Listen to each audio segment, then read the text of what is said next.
Alright guys, I'm finally back with another video. I was hoping that I was going to come up with another video sooner, but it took me longer to get to this point. I was waiting to get to this point in the building of this layout so that I could make this next video. So there's been quite a few changes. As you can see, I had a wall built with a door, and the reason why I did this was for security. Like I said in my last video, this is the basement of a building that I own, and upstairs there's a laundromat, and the basement is always locked, but I wanted to add another level of security because the electric company comes down here to check the meters, and I wanted to have this area secure. I know you guys understand that, you know, when you've got a lot of trains, there's a lot of money down here, so I wanted it secure. So here are the tables built. These tables, like I said previously, they were from my last layout, my G-scale layout that I had built in my old house, and when I moved I took them down, and so really all I had to do was just reattach the legs and put them in place. And the electrician put in some track lighting here that I'm really excited about. It's really added a lot of brightness down here. This place really needed a lot of lights, and I wanted track lighting to really light the tables up. And one of the things I had added was a dimmer switch, so that if I want to run my trains at night, I can turn the lights down and run my trains at night. I can turn them back up. And the tables have homoseau on top that I screwed down. I haven't screwed it all down yet, but I decided to screw the tables down as opposed to gluing them down. I did some reading on that on the forums, and I know there's different opinions about it, and I made a decision not to glue it down in case I ever want to take this layout out someday. It's going to make it easier to disassemble. So that's the homoseau, and this is some of the track that I started bringing over.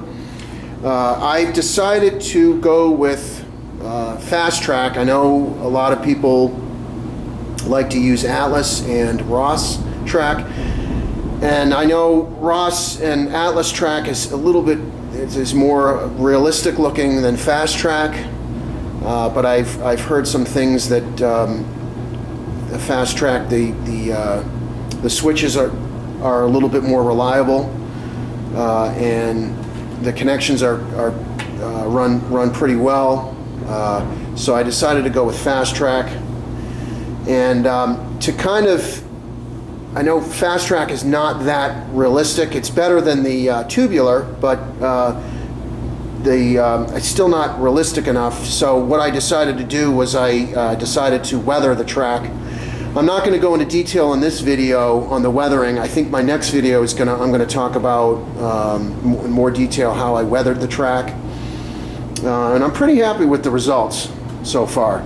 So this track has all been weathered. I've been doing it at home and bringing it in bits and pieces. So as we walk through here, here's the where the yard is going to go. I have more track lighting.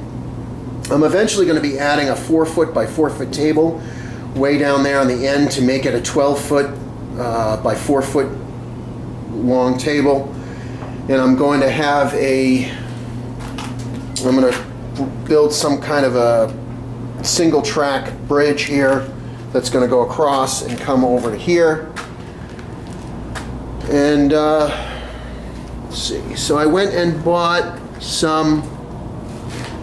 I already bought a bridge that I'm going to be putting in. It's the Rail King steel arch bridge. I'd really like to work on weathering this bridge. I don't have any experience weathering either rolling stock or buildings, so I'm trying to do some research. Any input you guys like to give me, I'd appreciate, because I don't have any experience in weathering. But I want to weather it because it just looks a little too. I want to make it look more worn, that it's been exposed to the elements. So the bridge itself is going to go back here on this table. And because there's such a big concrete wall here, I plan on doing a backdrop. And I've been doing research on backdrops, and so I'm still trying to figure that out, what kind of backdrop I want to use. Again, any input anybody can give me, I'd appreciate. And this is, I'd like to do a backdrop here to cover over this pipe. Unfortunately, this pipe here is, can't really hide that. So I'll try to do my best to hide the pipes. And here's some more of the track. I started laying it to see how it fits.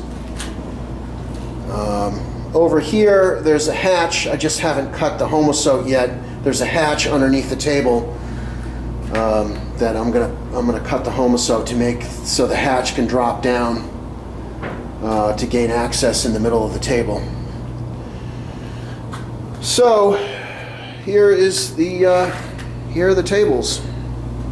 I'm pretty happy with them. And you see here some more. The electrician put in some outlets. There's an outlet box here, and there's an outlet box here. And I plan on putting my control stand over here. And I'm gonna have to build a control stand here to put all my